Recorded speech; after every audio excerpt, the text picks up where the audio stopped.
Good morning, all of you. Welcome back to our video lecture course on subject VLSI design.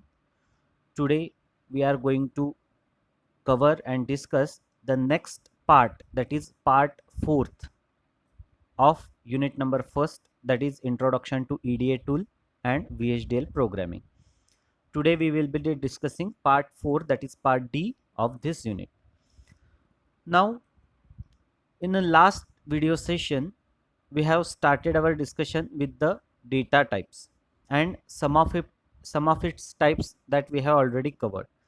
Now we will start our today's discussion with the next data type, that is signed and unsigned data types. Now from this point we will begin our discussion for today's session. Rest, we have already discussed the different data types, that means the previous data types in the last video session. Today from this point we will start our discussion. Now what do you mean by signed and unsigned data types? Both signed and unsigned data types are defined in the standard synthesis package. That means this both signed as well as unsigned data types are already defined, or it's predefined in a standard synthesis package, numeric underscore bit and numeric underscore standard logic. Object with the unsigned types are interpreted as unsigned binary integers. That means whatever the objects that are assigned as an unsigned type, that are interpreted as a unsigned binary integers, and the objects related to a signed type are interpreted as 2's complement binary integers. That means this is the basic difference between the unsigned and signed data type. That means in case of unsigned data types, it is interpreted as a binary integers, unsigned binary integers, and in case of signed types, it is interpreted as 2's complement binary integers.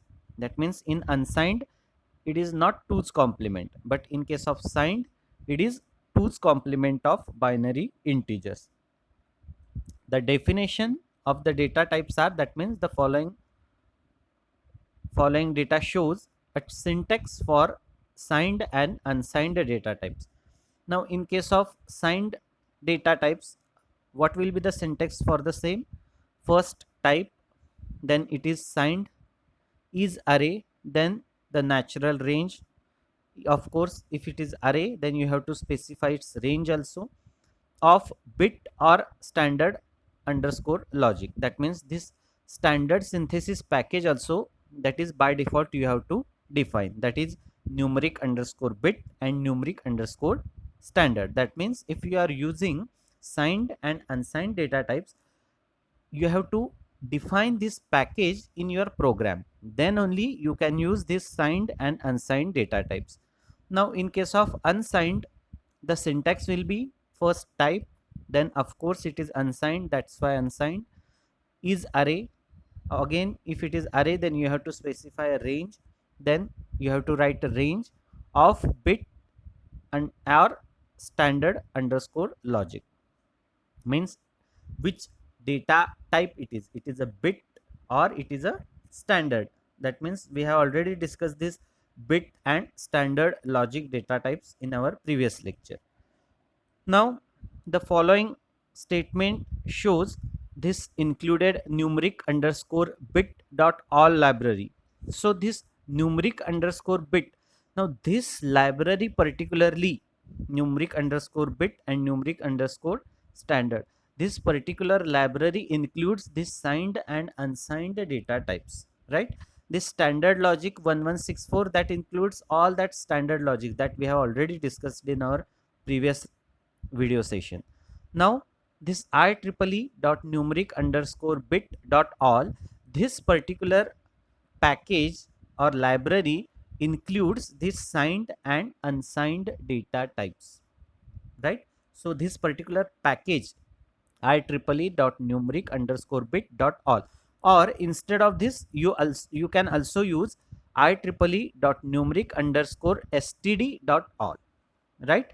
These both packages includes this signed and unsigned data, and how to write it, its syntax we have already discussed. Now next point is subtypes. Now what do you mean by subtypes? VHDL provides subtypes which are defined as a subset of other types. Anywhere a type definition can appear, a subtype definition can also appear. That means if you want to define a particular any sub case or the data within a data, that means you have to define a sub data type, then you have to use the subtypes. Natural and positive are subtypes of integer and they can be used with any integer function. That means there will be a main one data type, and if you want to define a something under that or within that, you have to use the subtypes. Now following example shows the syntax for subtypes. It will be a subtype int4 is integer, and it's integer, so you have to specify its range. Then next example will be subtype bit vector, 6 is a bit vector, and again how many bits include in that bit vector is 5 down to 0, that means 6 number of bits, because we have already discussed while specifying the bits the formula will be n minus 1 down to 0. If suppose n is of 6 bit, then it will be a n minus 1, that means 5 down to 0, and ended with the semicolon. So all of you know the importance of semicolon in VHDL programming. So this is about the subtypes. Then operators. Then we will discuss the next part of this VHDL programming techniques is operators. Now what do you mean by operators and how to use it? VHDL provides a total 6 classes of operators, and each operator has a precedent level. All operator in the same class have the same precedence. That means there are some precedents that are predefined. Total there are 6 classes of operators. So which are those that we will discuss? First is a logical operators, then relational operators, then concatenation operator, and again arithmetic operator. Then fourth class will be arithmetic operator, fifth will be again arithmetic operator, and again sixth class will be arithmetic and logical operators. Now you might have question, the class names are same, then how to categorize? So depending upon its precedence levels, the operators are categorized. The arrow along with the table that shows the precedence level, that means the logical operator has the lowest precedence, and arithmetic and logical operators, that means exponential, absolute value, and complement. These three operators or these three class of operator have the highest precedence, and the logical operators, that means logical and or complement of and, these logical operators have the lowest precedence, and the precedence levels increases accordingly. So which class of operator is have a particular precedence level, according to that it will get executed in the program. That means the highest precedence level will have some other meaning, and the lowest precedence level operators will have some another meaning. So depending upon the precedence levels, this logical operators or this particular class of logical operator functions. Now first we will discuss what do you mean by logical operators. Now logical operators and or, NAND, NOR, XOR, and NOT accept operands of predefined data, bit and boolean and array type of bit. That means this all logical operation, logical gates that we have studied, that comes under a logical operators. Operand must be the same type and length. That means the operand must be of the same type and length. Now this is the example how to syntax the logical operator. Then signal a comma b, bit vector 6 down to 0. Then again signal c d e f g, it is of only bit type. Then a will get b and c. It is not possible because operands are not the same type. That means Operands are not of the same types. Then D will get E XOR F and C XOR G. So these are the few examples. So you have to syntax the logical operators accordingly. Next part is relational operator. Now what do you mean by relational operators? Relational operators gives a result of Boolean type. Operand must be the same type and length. So operand must be of the same type and of the same length. So that is by default. Now this box shows the example of relational operator, how to specify or how to syntax the relational operator. So this is the syntax for the relational operator. Now adding operators, that means arithmetic operators. So plus, minus, and. So this concatenation operator is and, that is a symbol of and. It supported for all register array objects. It builds a register array by combining the operands. An unsigned number can be operate with both integers and bit vectors. Unsigned or signed, both numbers can be operate with both integers as well as bit vectors. So this box shows the syntax for the arithmetic operators or adding operators. So this is how you have to write the arithmetic operators. Then we will discuss about the operands. So this is, if there is operator, there should be a operand. That means on which variables the operator has to operate the operation. So operand should be there. Now there are different types of operands that are given in this VHDL programming language. Then in an expression, the operator uses the operands to compute its values. As I told you, the operator will specify the operation that has to perform, but on which variables or on whom that has to perform, that is specified in operands.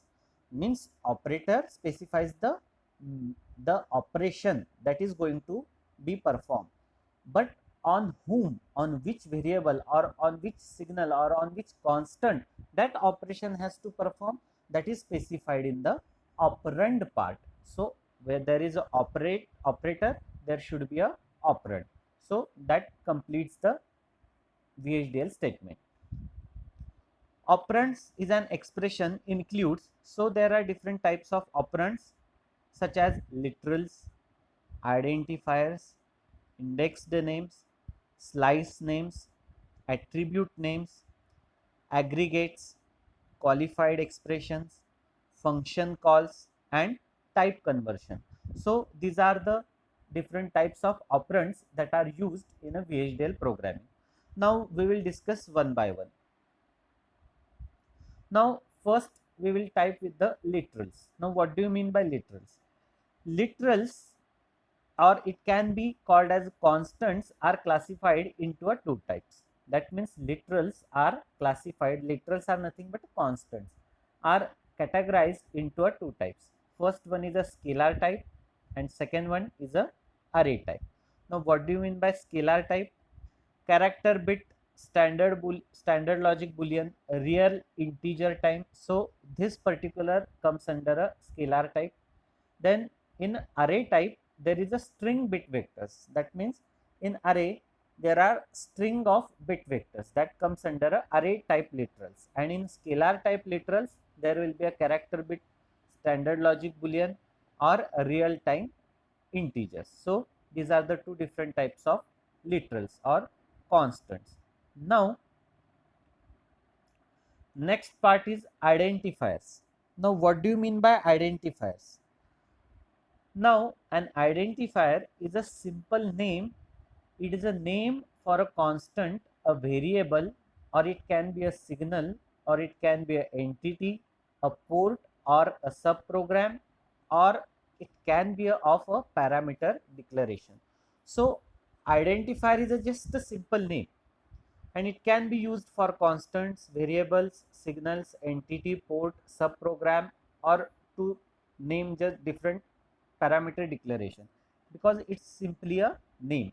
A name must begin with an alphabetical letter followed by letters underscores or digit. So in case of VHDL, you can write a name. It can be just of a simple letters, or you can use some underscore, or you can use some digits also. That is, you can use as a identifier. Underscore cannot be the last character, but you cannot use underscore at the last place. So you can use in between, but you cannot use at last character. VHDL identifiers are not case sensitive. As I already discussed in the beginning of the lecture, that means in our first video session, that this is the biggest advantage of using VHDL language. It is because it is not case sensitive as like C. C is very much case sensitive, but VHDL is not case sensitive language. So different features and advantages of VHDL that we have already discussed in our first video lecture. Then there are some reserved words in VHDL such as entity, port, etc., which cannot be used as an identifier. That means the 5 parts of the VHDL program that we have already discussed. That means libraries, package, entity, architecture, ports, configuration. So you cannot use that reserved words as an identifier. Rest, there is a much scope to use for you as an identifier. You can give you any name, you can include a digits, you can include a underscore, but not at the last place. In between, anywhere you can include a underscore. So, and again, it is not of a case sensitive type, right? That means you need not to take care of the uppercase letters and lowercase letters. So it is not case sensitive. So this is the advantages of using VHDL. Now this is all about the identifiers. Then indexed name. Now the second type of operand is indexed names. Now what it means? An indexed name identifies one element of an array object, and its syntax is array name and in bracket expression. The array name is the name of constant or variable of an array type. The expression must return a value within the array's index range. So indexed name is nothing but it is identifies one element of an array object, and its syntax is given. Now the following box shows the example how to use this indexed names. So type memory is array, its range is given 0 to 7. Of integer, again its range we have to specify. Now if it can be, as we have already discussed, it can be a name of constant or variable. You can use constant as well as variable. So this example shows how to syntax the indexed names operands. Then next, slice names and a slices.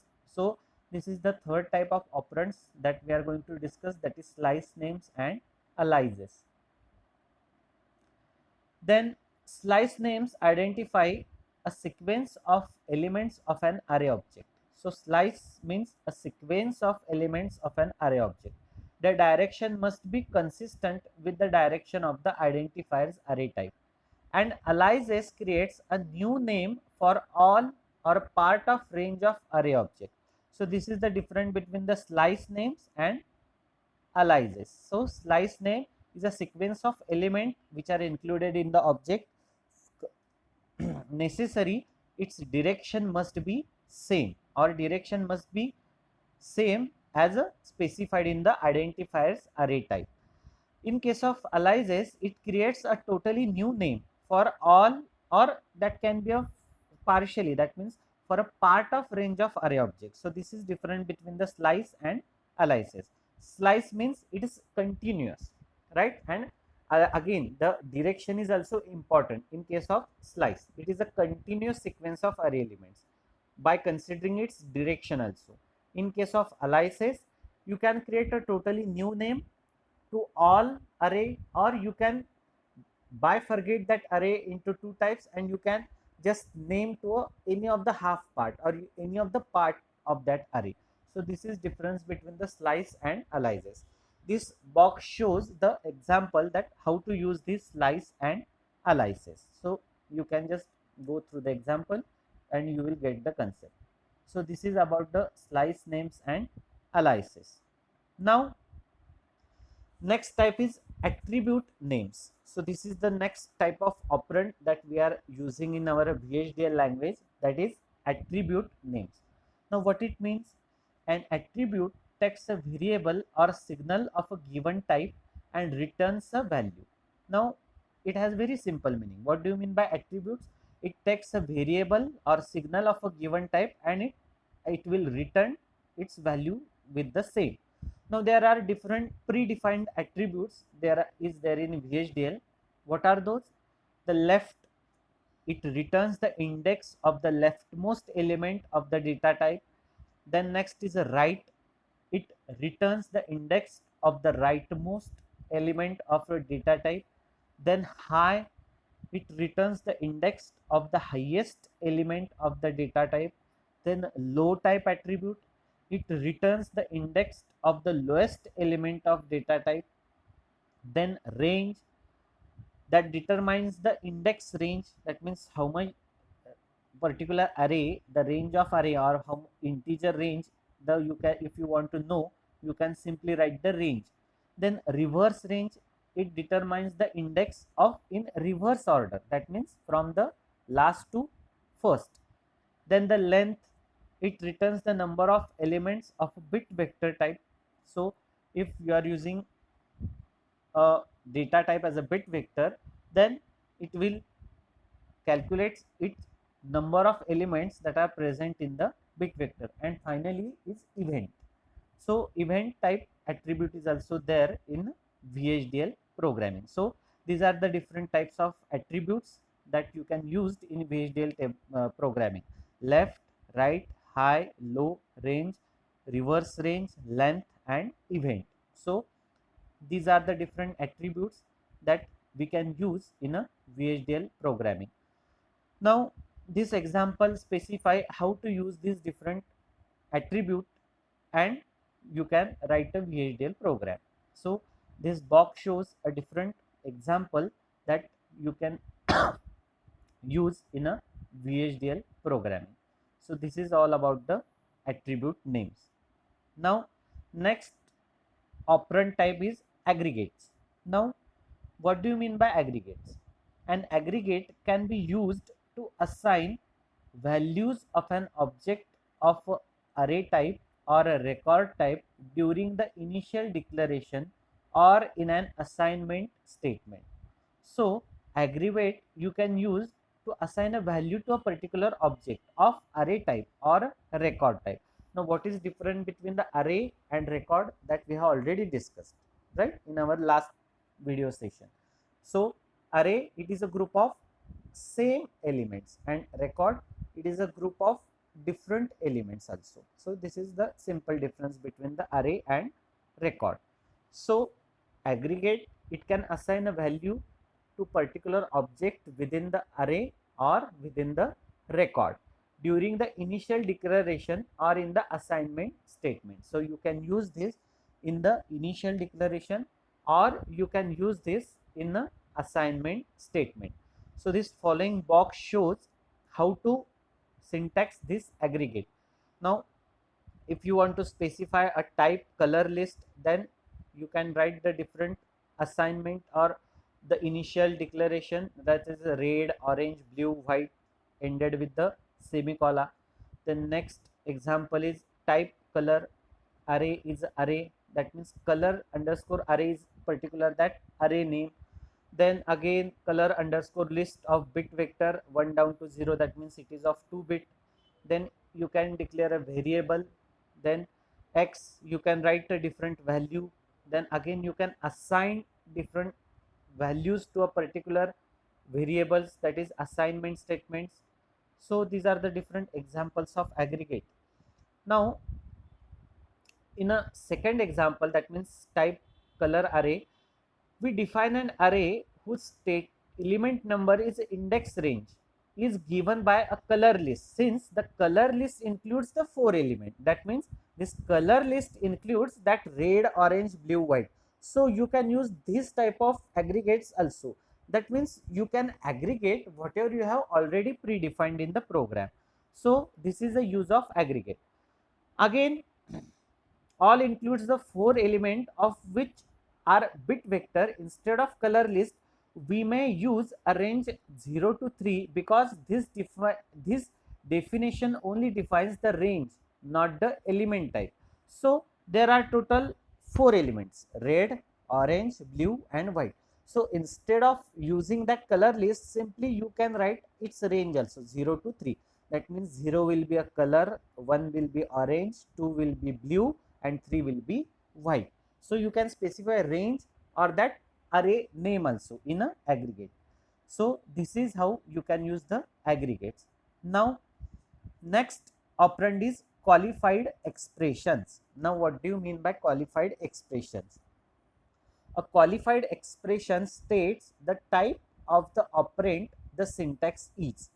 So the syntax of this qualified expression is given below: type name in bracket expression, type name, then in bracket expression. Example is given: type color1 is of expression. That means we have specified the elements within that expression.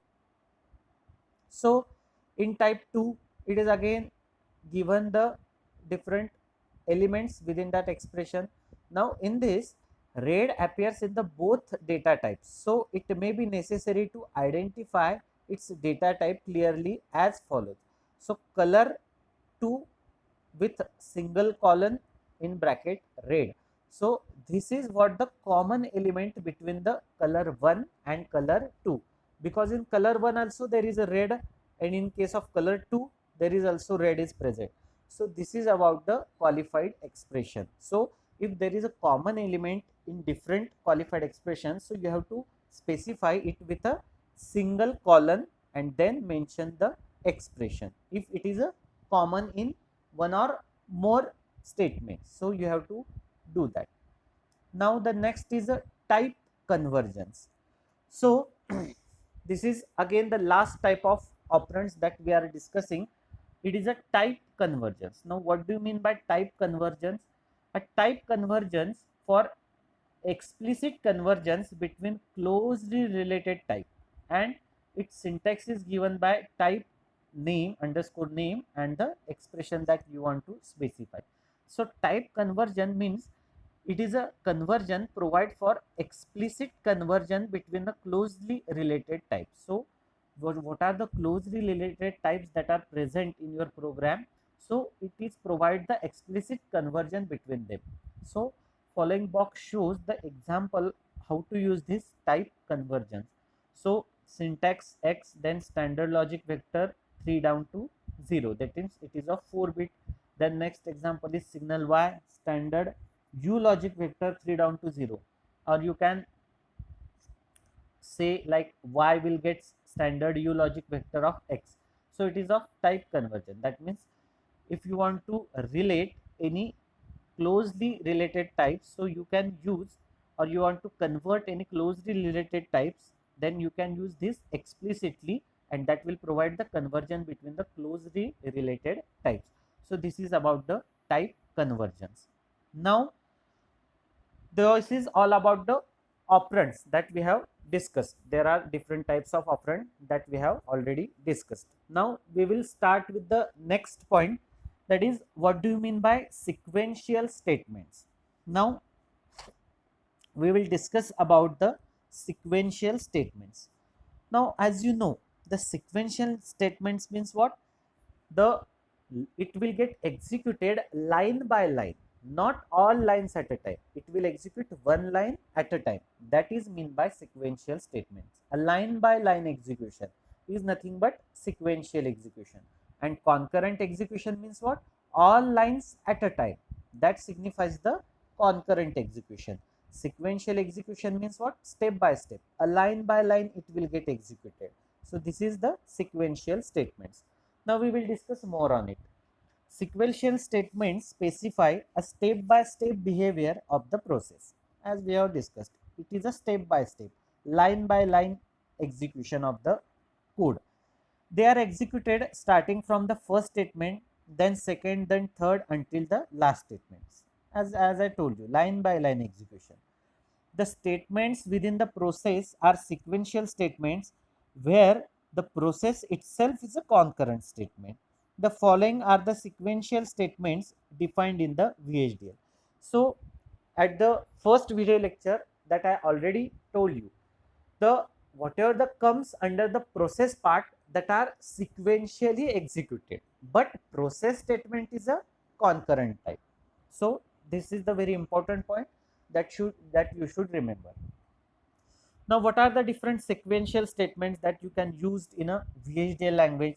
So, variable assignment statement is there, then signal assignment statement is there, if statement, case statement, null statement, different loop statement, and assertion statement.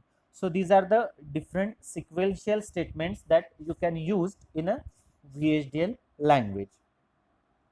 Now, again, there are few more types: exit statement, wait statement, procedure call, return statements. So these all are the comes under the type of sequential statement. And again, I am repeating, all these sequential statements are come under the process part. That means after process, whatever the VHDL statements you have written, all these are considered as sequential statements and that will get executed sequentially.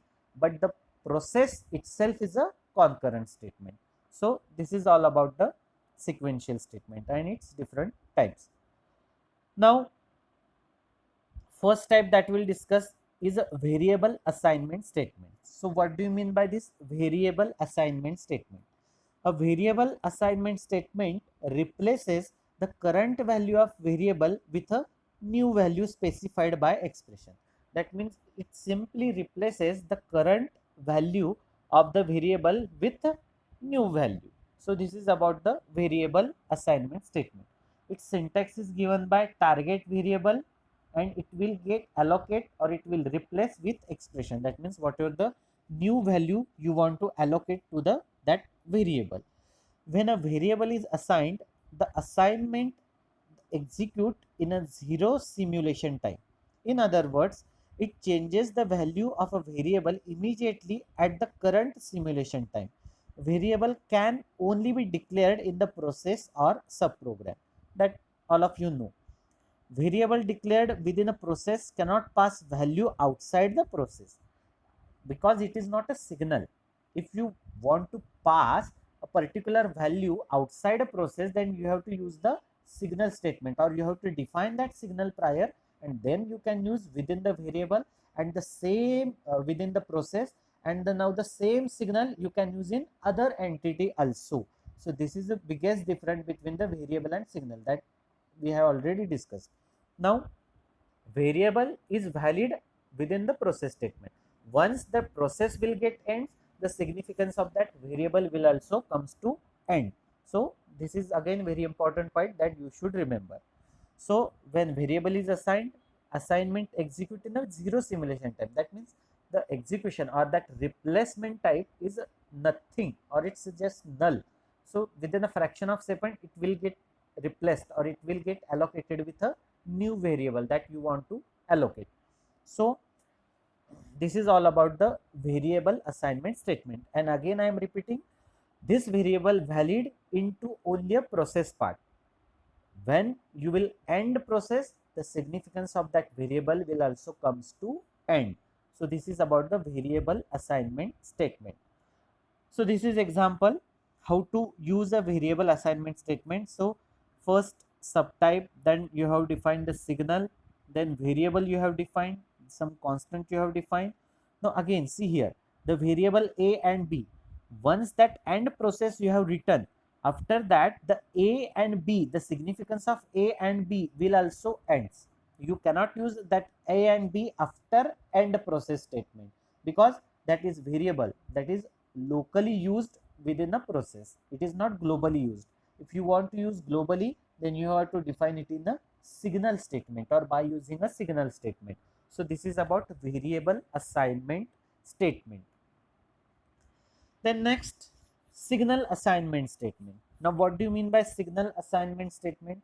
A signal assignment statement replaces the current value of signal with a new value specified by a expression. Same with a variable, but what is the basic difference that we have already discussed? Variable is locally used while signal is globally used. That the process of both is same. That means it also replaces a current value or it also allocates or replaces the current value of a signal with a new specified value. So signal also do the same. Signal also does the same. Then the signal and the result of expression must be of the same type, but this is the condition. The signal and the result of expression must be of the same type. You can change the value, but you cannot change the nature of result, or you cannot change the name of that signal. So this is the syntax given for the signal assignment statement. Target signal, then the transport expression, and after time expression. That means whatever the new value you have to specify, that you have to specify in that after time expression part. When a signal is assigned, the assignment will not take effect immediately. Instead, will schedule to a future simulation time. There are two types. A delay type that can be applied when scheduling signal assignment. So unlike a variable will get replaced immediately, but signal will not get replaced immediately. It will get executed in a next simulation time. It will get executed or scheduled in a future simulation time, because it has a transport delay and inertial delay. Because of this delay, there are two types of delays that can be applied when a scheduling signal assignment. So you can apply either a transport delay or a inertial delay. So you have to apply these two types of delay to a signal statement, and remember, it will get executed in the next simulation or scheduled simulation. It will not get replaced immediately like variable. It will get replaced very immediately. So this is the difference between the variable assignment and signal assignment. Now we will discuss different loop statements. So there are different loops that we can use in a VHDL programming. We have already used in a C programming the same loop, but with some different syntax that are present in a VHDL programming. So which are those? If statement is there. So if loop is there, if statement selects for a execution of one or more of the enclosed sequence or statements depending upon the value of one or more corresponding condition.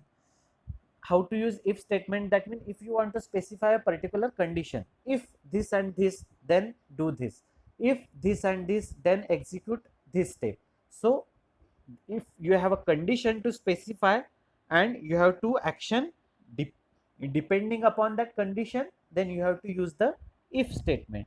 The following shows the syntax of if statement. If condition, then sequential statement. Else if, that means another condition, then sequential statement. Else, sequential statement, and end of if. If condition means you have started the if loop, then whatever the condition that you have to return in a curly bracket. Again you have to specify next condition, then else if, that means if this not, do this. Then what to do if this condition is there? Again sequential statement, else, or this statement, and finally you have to end that if loop, and if will end that if loop. So this is about the if statement. Now the expression specifying a condition must be a boolean type expression. That means the expression whatever you are specifying within that if loop, it must be of a boolean type. The condition of the if statement is the first evaluated. If the condition is true, then statement immediately following the keyword then is executed. Else, the condition following else if clauses are evaluated step by step. That means if first condition if is a valid, then it will go to the then condition, and after then within that else if condition it will executed step by step. Finally, then the final else is treated as else if true then. So if none of the condition before else clauses true, then else statement will get executed. That means if, then else if, then else if, then else if, then, and finally else. Else will be what? If then is invalid, then else will get executed. If if is valid, then else if will get executed. It will not directly jump to the else, right?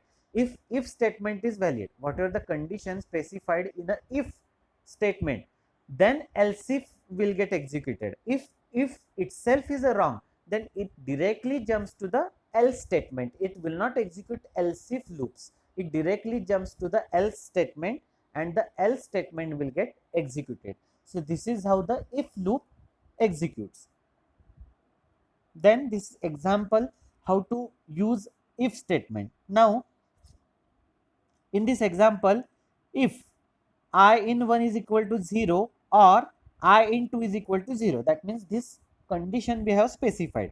If I in 1 is equal to 0 or I in 2 is equal to 0, then that means if this condition fulfills, then only it will enter into a loop, the then statement, that OU will get 0, else if IN will is X or IN2 will get undefined, then OU will get 1. And now if IN1 and IN2 is not 0, that means this if statement is not fulfilling, then it directly jumps to the else statement. It directly jumps to the else statement, and it will allocate OU with value 1 and if and processes. Again, under process statement, this if statement, else if, else will get executed sequentially, but process, it's a concurrent statement. Again, I am repeating this part. So this is about the if statement.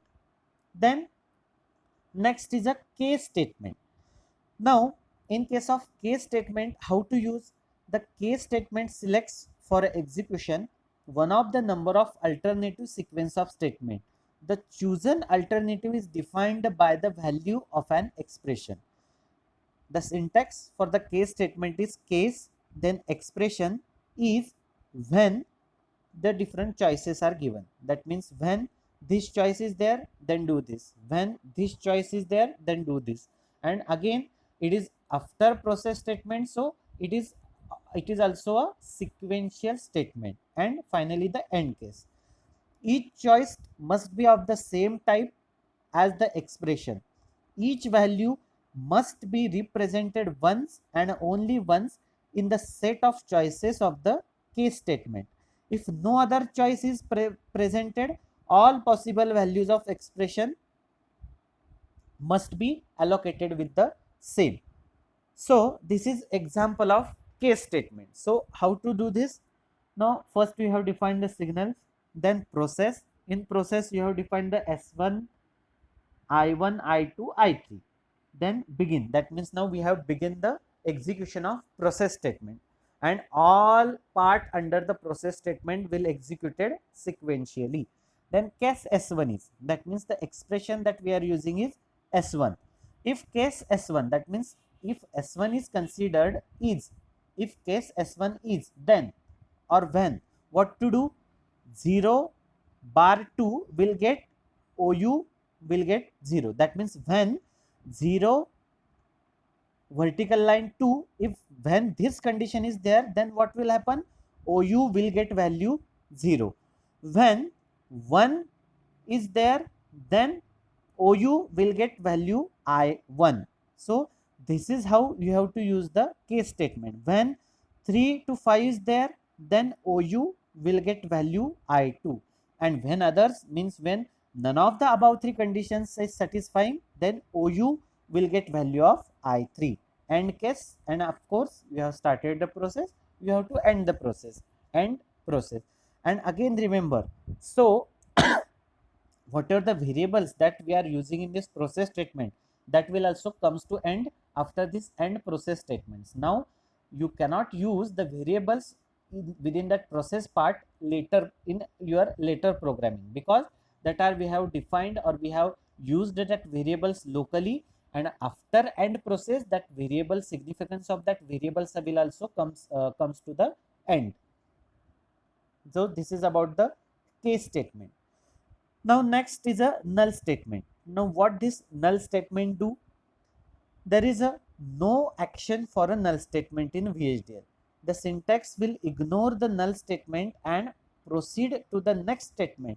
This statement is usually used explicitly state that no action is to be performed when condition is true. So its syntax is simply you have to write the null, null, ended with semicolon.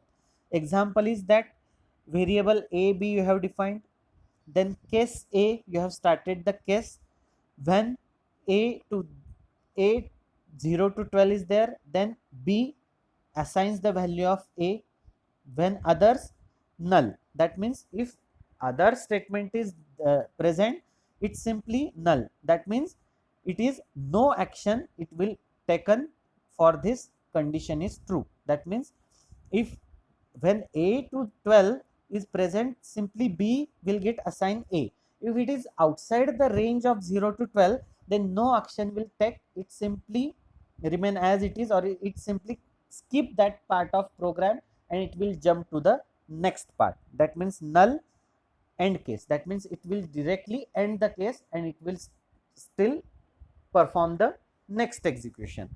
So when null is there, it simply skip that line and it will jump to the next line. Now the next type is assertion statement. Now what do you mean by assertion statement? During simulation, it is convenient to output a text string message as a warning or an error message.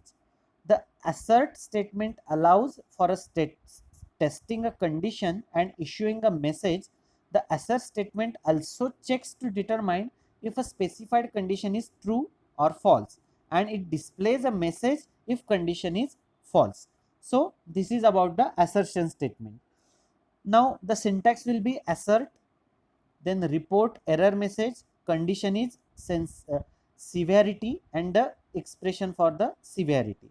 When the condition must be a boolean type, as in if statement, in if statement also condition must be of a boolean type. That means what this assertion statement actually do, it is convenient to output a text string message as a warning or error. That means if you want to give any text message that it is a severe, or in different boards or different signal signing boards, if you want to insert any text message, then this assertion statement is used depending upon a particular condition. That means if you are implementing a project of what we can say a leveling water meter, so when there is a water level below the predefined sensor level, so you have to use the assertion statement. So depending upon the condition, assertion statement will show a text message that water level is low, and if water level is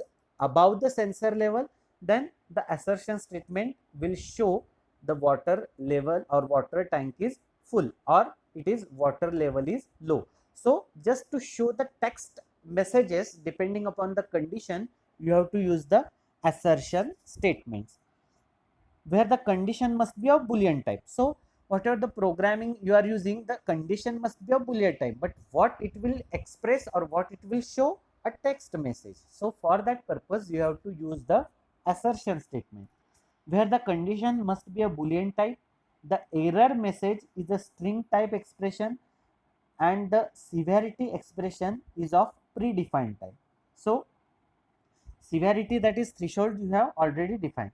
There are 4 levels of severity: failure, error, warning, and note. So these are the 4 types of severity: failure, error, warning, and note.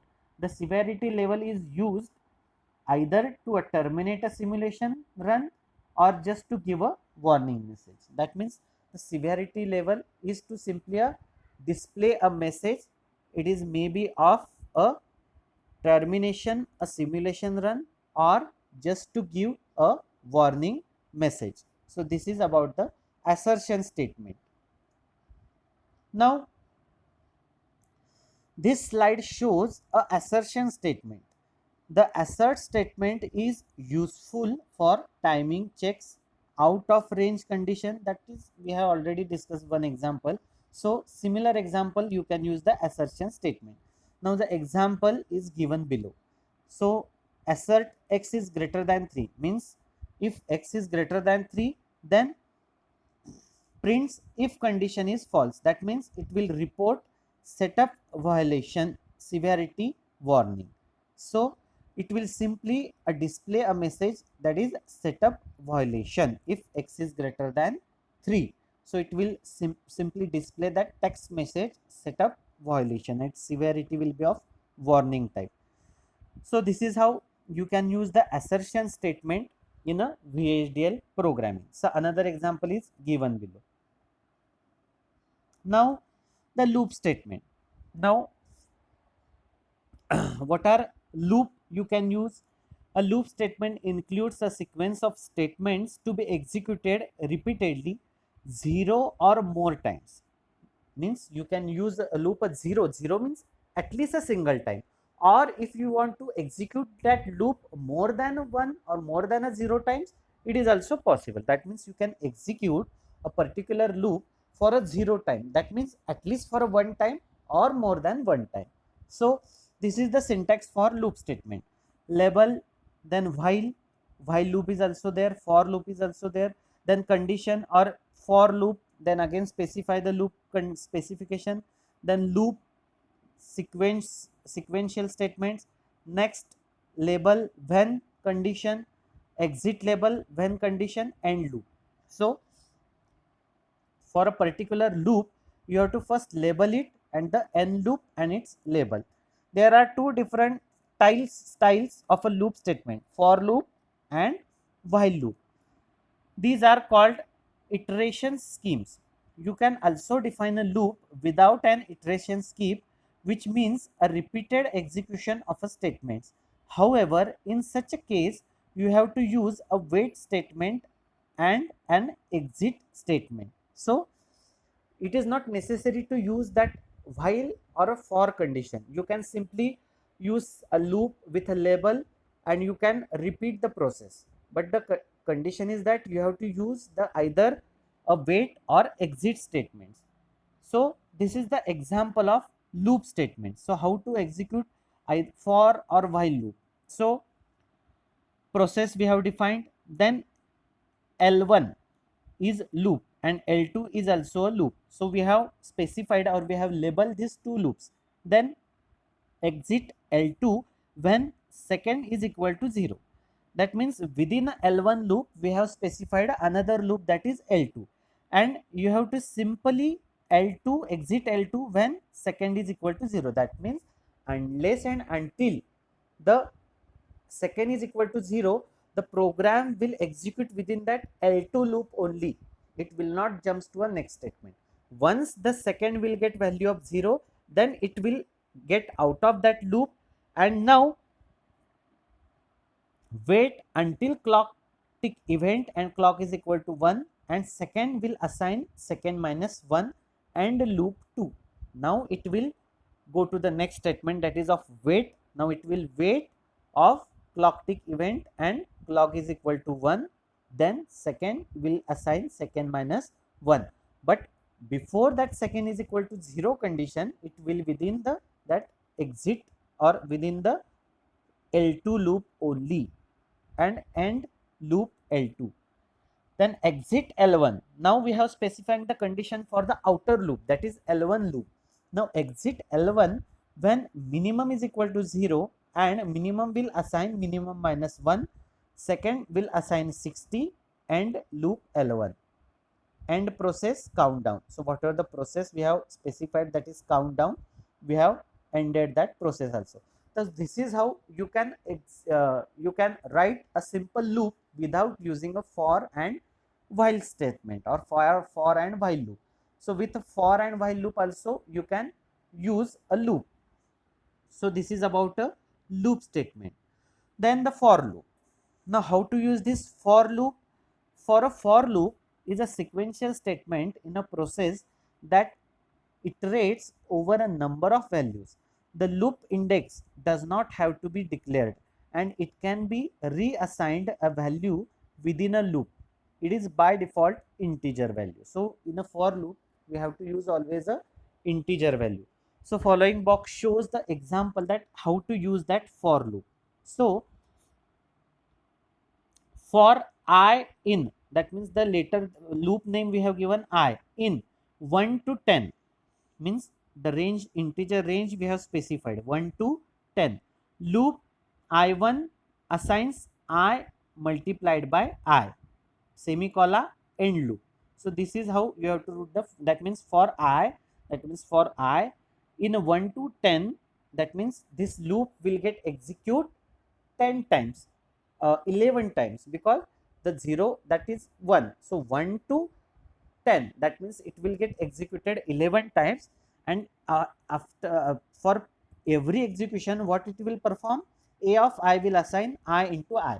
That means for every execution of that loop it will multiply that I with I, and it will assign value to a AI. Then for next again the I value, the I will be, for example, if consider I is a 2, now after first execution it will be a 2 into 2, that is 4. Now I is a 4. Now next loop it will perform 4 into 4, that will get 16. Now I is a 16. Now it's 16 into 16. This is how the loop will get executed. The second example, for I in a x down to y loop, A will assign I into I and loop. So this is how you have to write a for loop statement. Now while loop statement. So how to write a while loop? A while loop execute a loop body by first evaluating the condition. So you have to, if you have to execute loop depending upon a condition, then you have to use a while loop. And how to write it? If a condition is true, then loop is executed, and if condition is false, it will jumps to a next statement. So how to write it? So the box shows the example of while loop. Then first process, then you have defined some variable integers, then while loop is begin. Now we have specified the condition while a plus b is greater than c plus d. That means if this condition is specified, then loop a will assign a minus 1, then the loop will get executed and a will assign a new value of a minus 1. C will get assigned a new value of c plus b, and b will get assigned a new value of b minus d. But when this condition is true, then only. If condition is false, then it will simply jumps to a next statement, that is end loop, end process. That means if condition is false, then it will jumps to a next statement, that is end process. Now next statement. So what that next statement do? The next statement skips the execution to the next iteration and enclosing loop statement called loop label in the statement. If the loop label is absent, the next statement applies to a innermost enclosing loop. So how to syntax this? The next loop label and when condition. Now, how to actually write in a VHDL program? So the following box shows the example of that. Now, suppose L1 is a loop label you have given, then while a is less than 10, that means you have specified a condition. If a is less than 10, then it will enter into a loop. L2, while b is less than 20, then again it will enter into a loop. And now if next L1 when a is equal to b, that means when next statement will come, then L1 the loop label, the when a is equal to b, that means if a and b is equal, then it will jump to a next statement. That means it will jump to a next statement of end loop L2 and end loop L1. And that means if, and if label is not specified, it always consider the innermost loop, the innermost loop. That means it will consider the L2 if at all you are not specifying the label. So this is how the next statement will get executed. Now exit statement. Now how this exit statement will work? The exit statement completes the execution of an enclosing loop statement called loop label in a syntax and continues with the next statement after the exited loop. If loop label is absent, the exit statement applied to the innermost enclosing loop. The syntax for the same is exit, then loop label, and when condition. Now here we are using a for loop. we have specified a range for a in 0 to 10. Then loop exit when x of a will get 0 and y of a will assign x of a, and loop. That means exit, and then we have specified a condition when x of a will assign a 0 and y of a will assign a x of a value. That means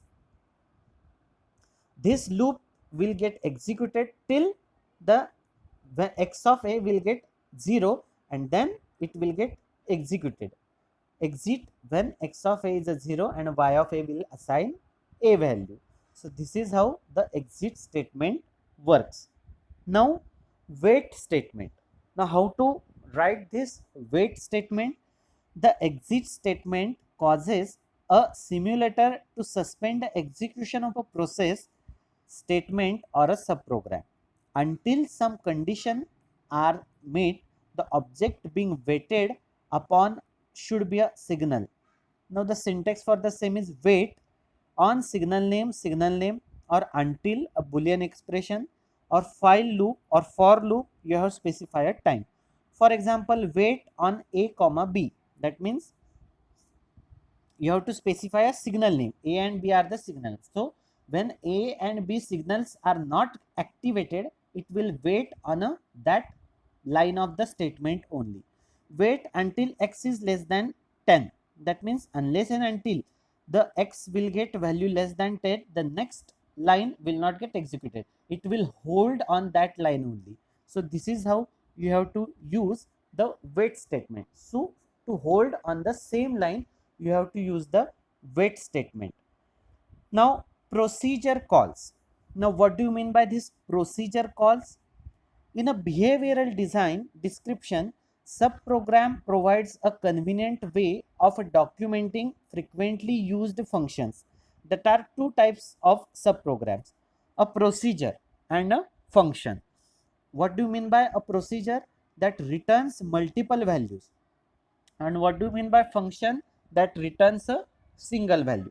Means what? A particular part in a program that we can say as a sub program, that we need to use it for many times, so we have to call it by a procedure calls. And it can be of two types, either a procedure calls or a function calls. Procedure calls means what? It returns a multiple values, and a function calls means what? It returns a single value. A sub program is composed of sequential statements just like a process. That means a sub program is also composed of a sequential statement just like a process. That means the sub program is also kind of sequential programs of just say 4 to 5 lines, and once you call that sub program, it will get executed sequentially. Procedure calls invokes a procedure to be executed in a process. So when you call a procedure call, that particular sub program within a process will get executed sequentially, because sub program will also get executed sequentially. Now the next is a return statement. Now what this return statement will do? The return statement terminates a sub program. The return statement can only be described within a function or a procedure. It required in a function body but optional in a procedure body. Its syntax is return and in bracket the expression, whatever the expression you want to specify, where expression provides the function's return value. That expression provides a function returns value. The return statement within a function must have an expression as its return value. That means whatever you want to return to that particular function call, the expression must hold that return value. But the return statement appeared in the procedure must not have the expression. But the return statement appeared in the procedure must not have that return value. A function can have more than one return statement, but only one return statement is reached by a given function call. So this is all about the return statement and use of return statement. Now next are concurrent statement. Now we have discussed all about the sequential statement. Now in our next video lecture, that is our fifth video lecture that we are going to cover soon, we will discuss and we will start our discussion with the concurrent statements.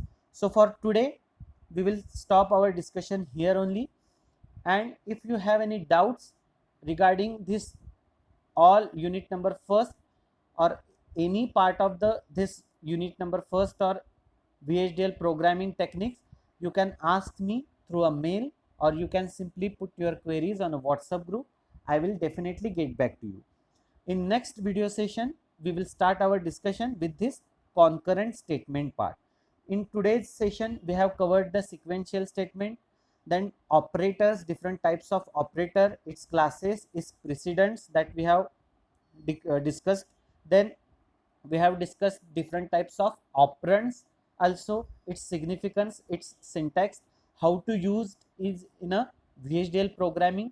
So all this part we have covered in our today's session. In our next session, that is fifth session, we will start our discussion with the concurrent statement part, and we will continue with our next discussion. So for today we will stop here. Thank you.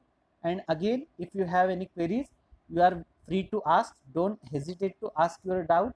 You can ask through a mail, or you can simply put on your respective WhatsApp group. Definitely I will get back to you. Thank you very much.